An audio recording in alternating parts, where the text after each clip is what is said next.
ঠাকুর বলছেন, ঈশ্বরকে দেখা যায়, আবার তার সঙ্গে কথা কওয়াও যায়। যেমন আমি তোমার সঙ্গে কথা করছি, সত্য বলছি, দর্শন হয়। এ কথা কারই বলছি, কেই বা বিশ্বাস করে? একটু সাধন করে ঈশ্বর দর্শন হলো না বলে হতাশ হইও না। রত্নাকরে অনেক রত্ন আছে, তুমি এক ডুবে পেলে না বলে রত্নাকরকে রত্নহীন মনে করো না।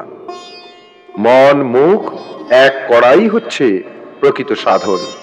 নতুবা মুখে বলছি, হে ভগবান, তুমিই আমার সর্বস্ব ধন, এবং মনে বিষয়কেই সর্বস্ব জেনে বসে রয়েছি।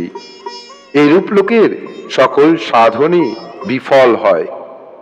বাসনার লেশ মাত্র থাকলে ভগবান লাভ হয় না। মন যখন বাসনা রহিত হয়, তখনই সচ্চিদানন্দ লাভ হয়। সংসার কেমন? যেমন আমরা, শ্বাসের সঙ্গে খোঁজ নেই, কেবল আঁটি আর চামড়া, খেলে হয় অম্লশূল। শরীর, টাকা এসব অনিত্য, এর জন্য এত কেন?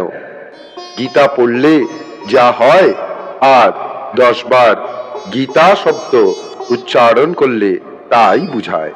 যেমন গীতা, গীতা, গীতা, গী কিনা এ জীব সব ত্যাগ করে ভগবানের পাদপদ্ম আশ্রয় করো। সংসারের মধ্যে বাস করে যিনি সাধনা করতে পারেন, তিনি ঠিক বীর সাধক। বীর পুরুষ যেমন মাথায় বোঝা নিয়ে আবার অন্যদিকে তাকাতে পারে, বীর সাধক তেমনি এই সংসারের বোঝা ঘাড়ে করে ভগবানের দিকে চেয়ে থাকে। বাউল যেমন দুহাতে দুরকম বাজনা বাজায় ও মুখে গান করে, হে সংসারী জীব, তোমরাও তেমনি হাতে সমস্ত কাজকর্ম করো, কিন্তু মুখে সর্বদা ঈশ্বরের নাম জপ করতে ভুলো না। মা বলছেন, ধ্যান না হয় জপ করবে, জপাত সিদ্ধি, জপ করলেই সিদ্ধি লাভ করবে। মন না বসলেও জপ করতে ছাড়বে না। তোমার কাজ তুমি করে যাও, নাম করতে করতে মন আপনি স্থির হবে। ধ্যান জপের একটা নিয়মিত সময় রাখা খুব দরকার, কারণ কখন যে ক্ষণ বয় বলা যায় না, ও হঠাৎ এসে উপস্থিত হয়, টের পাওয়া যায় না। সেজন্য যতই গোলমাল হোক, নিয়ম রাখা খুব দরকার। সন্ধিক্ষণেই ডাকা প্রশস্ত। রাত যাচ্ছে, দিন আসছে, দিন যাচ্ছে, রাত আসছে, এই হলো সন্ধি। এই সময় মন পবিত্র থাকে। মনের যেমন অবস্থা হোক না কেন, সকাল সন্ধ্যায় বসতে ছাড়বে না। মন ভালো অবস্থায় থাকলেও সকল সময় মন বসতে চায় না। আবার চঞ্চল অবস্থার মধ্যেও কখনো কখনো বেশ বসে যায়। কোন মুহূর্তে যে হবে তা বলবার জো নাই। সব সময় ঘড়ির কাঁটার মতো ইষ্ট মন্ত্র জপ করবে, খুব জপ করবে। যদি লাখ জপ করতে পারো, দেখবে আমি যা বলছি সব মিলে যাবে। ধ্যান জপ করো, ধ্যান করতে করতে মন এমন স্থির হয়ে যাবে যে ধ্যান ছাড়া আর ছাড়তে ইচ্ছে হবে না। মন স্থির করে একবার ডাকলে লক্ষ জপের কাজ হয়। নতুবা সারাদিন জপ করছে কিন্তু মন নেই, তাতে ফল কি? মন চাই, তবে তার কৃপা হবে। জপ সংখ্যা, কর গণনা এসব শুধু মন আনবার জন্যে। মন এদিক ওদিক যেতে চায়, তবু ওই সবের দ্বারা এদিকে আকৃষ্ট হয়।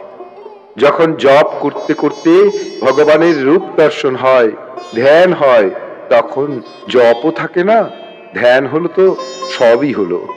যদি শুদ্ধ মন হয়, কেন ধ্যান ধারণা হবে না? কেন দর্শন হবে না? জপ করতে বসলুম তো আপনা হতেই ভিতর থেকে গড় গড় করে নাম উঠতে থাকবে, চেষ্টা করে নয়। জপ ধ্যান যথাসময় আলস্য ত্যাগ করে করতে হয়। বহু তপস্যা করলে এই মন শুদ্ধ হয়। যারা পরমার্থ খুব চিন্তা করে তাদের মন খুব সূক্ষ্ম শুদ্ধ হয়ে যায়। সেই মন যা ধরে সেটাকে খুব আঁকড়ে ধরে। ভগবান দর্শন বলো, ধ্যান বলো, সবই মন। মন স্থির হলে সবই হয়। ভগবান লাভ হলে আর কি হয়? দুটো কি শিং বেরোয়? না, মন শুদ্ধ হয়। স্বামীজি বলছেন, তুমি ঈশ্বরকে বিশ্বাস করো বা না করো, তুমি জ্ঞানবাদী হও বা বেদান্তবাদী হও, তুমি খ্রিস্টান হও বা মুসলমান হও, তোমার সর্বপ্রথম শিক্ষা হবে নিজেকে ভুলিয়া যাওয়া। এমনও হইতে পারে যে আমি হয়তো বুঝিব এই দেহের বাহিরে চলিয়া যাওয়া, এই দেহকে জীর্ণ পোশাকের মতো ফেলিয়া দেওয়াই আমার পক্ষে হিতকর, কিন্তু আমি কোনদিন কর্ম হইতে ক্ষান্ত হইব না। যতদিন না সমগ্র জগৎ ঈশ্বরের সঙ্গে একত্ব অনুভব করিতেছে, ততদিন আমি সর্বত্র মানুষের মনে প্রেরণা যোগাইতে থাকিব। আমি নিজে যাহা কিছু হইয়াছি, ভবিষ্যতে পৃথিবী যাহা হইবে, তাহার সবকিছুরই মূলে আছেন আমার গুরুদেব শ্রীরামকৃষ্ণ। জগতে অবতীর্ণ হইয়া তিনি হিন্দু, ইসলাম ও খ্রিস্ট ধর্মের মধ্যে সেই সর্বানুসূত অতি আশ্চর্য এক একত্ব উপলব্ধি করিয়াছিলেন এবং উহা প্রচার করিয়াছিলেন। জিহ্বাকে যথেচ্ছ চালিতে দিলে অপর ইন্দ্রিয়গুলিও যথেচ্ছ চলিবে। জ্ঞান, ভক্তি, যোগ এবং কর্ম, মুক্তির এই চারিটি পথ নিজ নিজ অধিকার অনুযায়ী প্রত্যেকে নিজের উপযুক্ত পথ অনুসরণ করিবে। তবে এই যুগে কর্মযোগের উপর বিশেষ গুরুত্ব আরোপ করা উচিত। ধর্ম কল্পনার জিনিস নয়, অপরোক্ষ অনুভূতির বিষয়। যিনি কোনো একটি ভাবকে প্রত্যক্ষ করিয়াছেন, তিনি বহু শাস্ত্রবিদ পণ্ডিত অপেক্ষা বড়। প্রকৃত ধর্মের রাজ্যে পুঁথিগত বিদ্যার প্রবেশ অধিকার নাই। কোন ধর্ম সম্প্রদায়ের ভিতর যেদিন হইতে ধনীদের তোষণ করা আরম্ভ হয়, সেদিন হইতে ওই সম্প্রদায়ের ধ্বংস আরম্ভ হয়। পাপ বা পুণ্যের কোন অস্তিত্ব নাই, আসলে আছে অজ্ঞান। অদ্বৈত অনুভূতির দ্বারা এই অজ্ঞান দূরীভূত হয়। আসুন আমরা এবার প্রণাম করি। নিরঞ্জনং নিত্যমনন্তরূপম ভক্তানুকম্পা ধৃত বিগ্রহং বৈ ঈশাবতারং পরমেশমিদ্যং তং রামকৃষ্ণং শিরসা নমাম। ওম শান্তি শান্তি শান্তি। হরি ওম তৎসৎ। শ্রীরামকৃষ্ণার্পণমস্তু।